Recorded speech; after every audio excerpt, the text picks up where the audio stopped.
Let's take a look at this lineup, and you look at it, and boy, I'm excited about the first three in that order. When you think Hernandez, you think Ramirez, you think Eddie Rosario, and then after that, you need 2 or 3 guys to perform like they're capable of, but haven't at the major league level yet.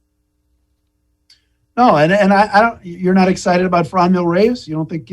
I just want to see. I want to see more. I want to see more consistency. I think he's a lot like Bobby Bradley. I think there are stretches where he looks like he is, a legitimate power hitter, and there are stretches where it's like, yeah.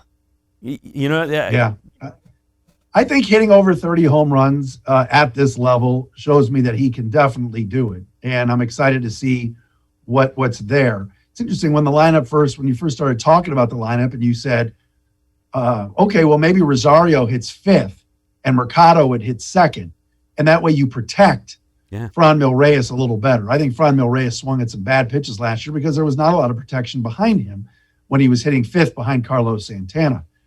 Watch Andres Gimenez. I think if Andres Gimenez continues to hit like he did in the spring, and a guy that put bat on the ball with the Mets last year, and I really liked him when I got to see him play last year. I'm in an NL-only fantasy league, so I'm really a geek on this. So I loved Gimenez when I heard that he was coming over in the Francisco, did I say his name right? Lindor trade. So watch for Gimenez maybe eventually to slide up to 2, and then that lengthens the lineup a little bit.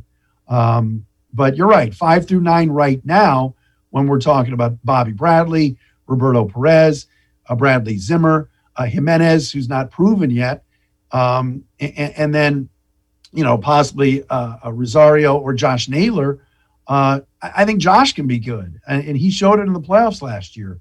But it's also time for him to step up, and I'd love to see Naylor in that 5 spot, play every day, play a decent average right field, and start to come into his own. But at least they're going to play some of these young guys and do it right away. We're not going to see Domingo Santana at the start of the season. Well, and Naylor's a guy, 12th overall pick in the draft. So he's a guy that, was highly thought of, has the talent. But you're right. And you make a good point. He hasn't gotten consistent at bats where he knows, I don't have to press. I'm going to be in there for a while. And the Indians are going to do that. So let's see if Josh Naylor can be the type of hitter that everybody thought he was when he was the 12th overall pick in the draft. Yeah, no, and I loved, something that will stick with me for a long time is I really loved his attitude last year when he got pulled from game 2 for a pinch hitter for Jordan Luplow in that Yankees game. And he was the one on the top step. He was the first one going crazy when Luplow hit that double off of Loaizaga to tie the game. It shows that he's a team guy. He's got a good personality.